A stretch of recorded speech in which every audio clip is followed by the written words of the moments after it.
Concentration को represent करने का स्टूडेंट एक तरीका और भी है जिसका नाम है मोलैलिटी। ओके, इससे पहले वाले वीडियो में मैंने बताया है मोलैरिटी के बारे में, अब बताता हूँ मोलैलिटी क्या होती है। कंसंट्रेशन को रिप्रेजेंट करने का एक तरीका होता है और डेफिनेशन होती है मोल पर केजी। ठीक है, ये दो वर्ड ध्यान रखें, मोल पर केजी। अब आप सोचोगे सर ये मोल किसके हैं और केजी किसका है, राइट। जैसे हमने आपको मोलैरिटी में दो वर्ड याद कराए थे, मोल पर लीटर। यहाँ पर कौन से दो वर्ड याद करने हैं, मोल पर केजी। यहाँ पर मोल तो फिर से वही है, सॉल्यूट के ही है, लेकिन केजी इस बार सॉल्वेंट का है। ध्यान रखना सॉल्यूशन का नहीं है यहाँ पर केजी, केजी यहाँ पर सॉल्वेंट का है। ओके, तो आप डेफिनेशन को लिख सकते हो, number of mole of solute present in per kilogram of solvent is called molality of the solution। Okay, जैसे अगर आपने मान लीजिए एक मोल शुगर को एक केजी वाटर में डाल दिया है, पानी लिया और पानी कितना लिया हुआ है, एक केजी। सॉल्यूशन की बात नहीं कर रहा हूं मैं, शुगर क्या है, सॉल्वेंट है, वाटर क्या है, सॉरी शुगर क्या है, सॉल्यूट है, वाटर क्या है, सॉल्वेंट है। इन दोनों को मिला दोगे तब जाके क्या बनेगा, सॉल्यूशन बनेगा।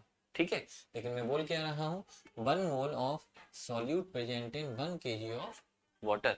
वाटर क्या है, सॉल्वेंट है, तो इस सॉल्यूशन की जो मोलैलिटी होगी वो कितनी होगी, 1। मोलैलिटी के लिए हम फॉर्मूला भी बना सकते हैं, molality equal mole number of mole, लेकिन ध्यान रखें ये मोल किसके हैं, सॉल्यूट के हैं, अपॉन मास। किलोग्राम क्या होता है भाई, मास होता है, मास ऑफ किसका, मास ऑफ सॉल्वेंट लगाना है। ध्यान रखना सॉल्यूशन नहीं लगाना है, स्टूडेंट यहाँ पर कंफ्यूज हो जाते हैं। मोलैरिटी में यहाँ पर वॉल्यूम ऑफ सॉल्यूशन होता है, वॉल्यूम ऑफ सॉल्यूशन। मोलैलिटी में क्या होता है, मास ऑफ सॉल्वेंट होता है, सॉल्यूशन नहीं होता है। अक्सर कर बच्चे इस बात को गड़बड़ करते हैं। मोल क्या होता है भाई, सब लोग जानते हो, गिवन मास अपॉन मोलर मास। ठीक है, मास ऑफ सॉल्वेंट, राइट। अगर मास ऑफ सॉल्वेंट केजी में दे रखा है तब तो कोई दिक्कत नहीं है, और अगर ये यहाँ पर ग्राम में दे रखा है तो किलोग्राम को, सॉरी ग्राम को किलोग्राम में चेंज करने के लिए अपॉन 1000 करोगे, वो 1000 पहुंचेगा ऊपर।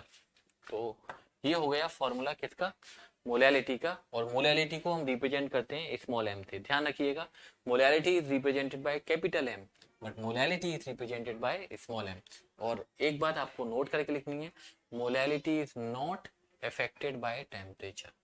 जो मोलैलिटी है वो टेम्परेचर से इफेक्टेड होती है, लेकिन मोलैलिटी टेम्परेचर से इफेक्टेड नहीं होती है। क्यों नहीं होती, क्योंकि यहाँ पर क्या है, मास, और मास टेम्परेचर से इफेक्टेड नहीं होता है। अगर आपके पास में 1 किलो कोई चीज है और आप उसे गर्म या ठंडा करोगे तो उसका मास नहीं बदलेगा, वॉल्यूम जरूर बदल जाएगा। मोलैलिटी में वॉल्यूम होता है, इसलिए मोलैलिटी टेम्परेचर से इफेक्टेड होती है, लेकिन मोलैलिटी में मास है और mass is not affected by temperature, that's why molality is also not affected by temperature. Okay, अब लेते हैं मोलैलिटी के कुछ न्यूमेरिकल। स्टूडेंट मोलैलिटी का 214.2 gram of aqueous solution of sugar, आपको बोला गया है 214.2 ग्राम एक्वस सॉल्यूशन ऑफ शुगर। ध्यान रखें ये आपको सॉल्यूशन का मास गिवन है, ठीक है, ये क्या है, mass of solution contain 34.2 gram of sugar. Sugar क्या है, सॉल्यूट है, आपको सॉल्यूट दे रखा है 34.2 ग्राम, right.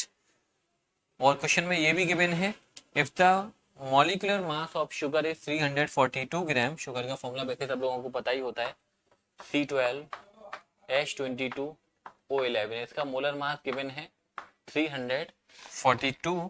Calculate the molality of the solution, आपको सॉल्यूशन की मोलैलिटी पता करनी है। तो मोलैलिटी का फॉर्मूला आप लोगों को याद होना चाहिए, पहले तो गिवन मास अपॉन मोलर मास। ये दोनों चीजें कितनी हैं, गिवन मास अपॉन मोलर मास, ये दोनों ही चीजें सॉल्यूट की हैं, ठीक है, इनटू मास ऑफ सॉल्वेंट, ठीक है, किसका मास, सॉल्वेंट का मास। ये सारी चीजें ग्राम में चल रही हैं तो आपको यहाँ पर 1000 लगाना पड़ेगा, अगर किलोग्राम में चल रही होती तो फिर 1000 नहीं लगाना पड़ता।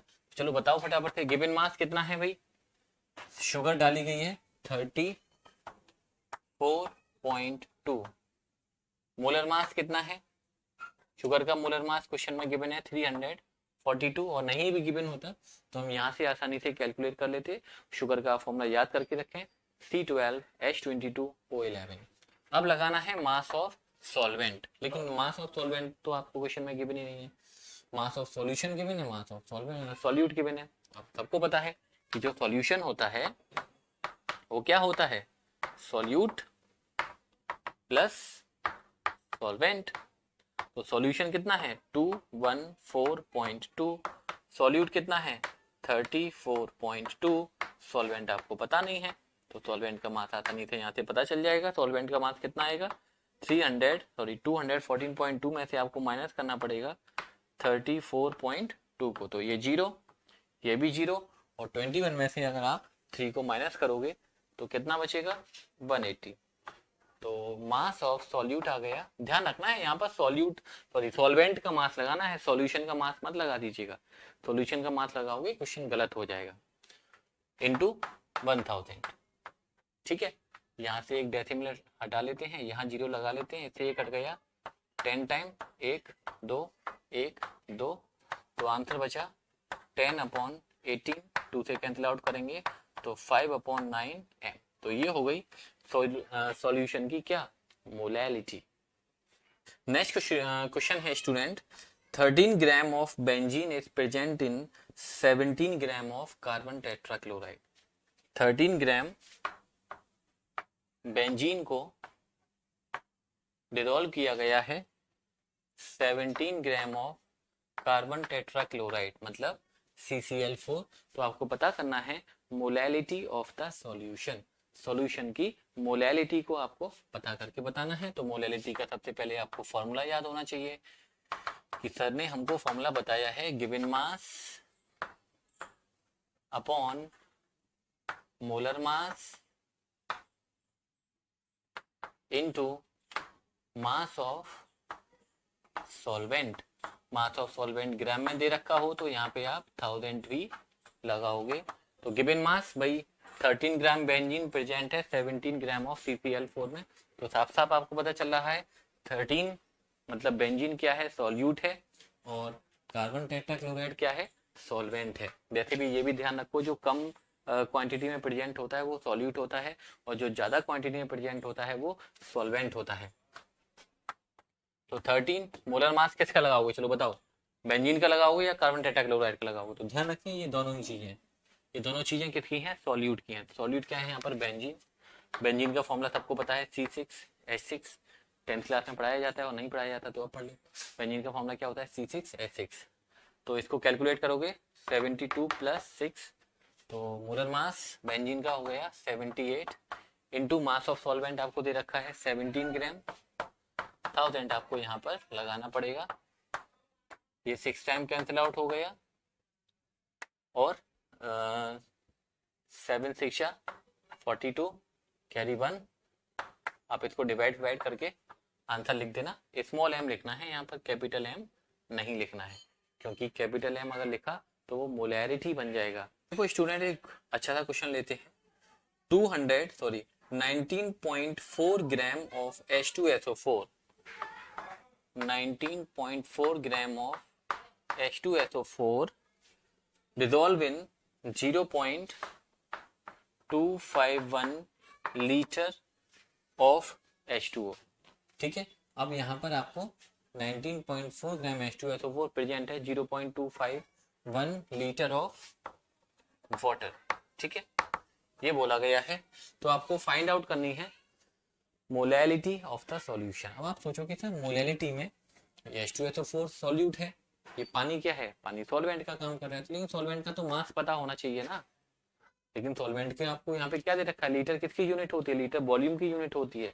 लीटर मास की यूनिट नहीं होती, मास की यूनिट तो या तो ग्राम होती है या फिर किलोग्राम होती है। तो आपको क्या और क्वेश्चन में दे रखा है, डेंसिटी ऑफ वाटर इज, पानी की डेंसिटी गिवन है 1 ग्राम पर एम एल।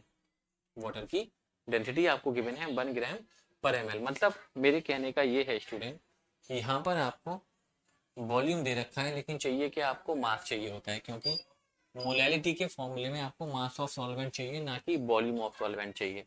और जब भी आपको, अब एक बात बताने जा रहे हैं, हमेशा ध्यान रखना, मास और वॉल्यूम में रिलेशन चाहिए, तो वो है डेंसिटी। ठीक है, डेंसिटी इक्वल होता है मास बाई वॉल्यूम। ठीक है, पढ़ा होगा आप लोगों ने, कहीं नहीं पढ़ा है तो अब ध्यान रखो, डेंसिटी इक्वल क्या होता है, मास अपॉन वॉल्यूम। डेंसिटी कितनी गिवन है आपको, 1 ग्राम पर एम एल। मास पता नहीं है, वॉल्यूम कितना दे रखा है 0.251 लीटर। देखो ये वॉल्यूम लीटर में है, यहाँ पर डेंसिटी एमएल में है। अब जानते हो कि सर 1 लीटर में 1000 ml होते हैं, तो इतने लीटर में कितने ml हो जाएंगे, आप इसको 1000 से मल्टीप्लाई करोगे तो 251, तो मास कैलकुलेट हो गया 251 ग्राम। ठीक है, पानी के लिए डेंसिटी आप लोग ध्यान भी रखो, 9th स्टैंडर्ड में पढ़ाई जाती है। पानी की जो डेंसिटी होती है वो 1 ग्राम पर एम होती है या फिर 1000 किलोग्राम पर लीटर होती है। वाटर की जो डेंसिटी होती है या तो 1 ग्राम पर एम होती है या फिर 1000 किलोग्राम पर लीटर होती है। ठीक है, तो चाहे यहाँ से कैलकुलेट कर लो, अब यहाँ पर इसको लीटर में लगा दे तो ये वाली भी डेंसिटी किस में लगाओगे, लीटर वाली लगाओगे। ओके, तो अब लगा दीजिए। मास कितना है आपको, मास गिवन है 19.4 मोलर मास। H2SO4 का मोलर मास जब आप कैलकुलेट करोगे तो आता है 98। H2SO4 को सब लोग जानते हो ना, 1 इंटू 2 प्लस 32 प्लस 16 इंटू 4, इसको कैलकुलेट करो, इसका मोलर मास आपको पता चलेगा 98। मास of solvent, mass of solvent आपने कितना निकाल लिया 251। अब इसको जरा मल्टीप्लाई डिवाइड करके वैसे इसको चलो कर लो, आई थिंक ये कैंसिल आउट, आप तुम्हारे हवाले छोड़ते हैं हम कैलकुलेशन, जो भी आए आंसर आप लोग लिखना। इस क्वेश्चन में मैंने आप लोगों को ये सिखाया है कि अगर आपको वॉल्यूम दिया जाए सॉल्वेंट का तो उसको मास में कैसे कन्वर्ट करना है। तो वॉल्यूम को मास में कभी भी कन्वर्ट करना हो बिना डेंसिटी के ये काम नहीं होगा। हमेशा याद रखना, आपको डेंसिटी की वैल्यू पहले पता होनी चाहिए, तब जाके वॉल्यूम मास में कन्वर्ट हो जाएगा, मास वॉल्यूम में कन्वर्ट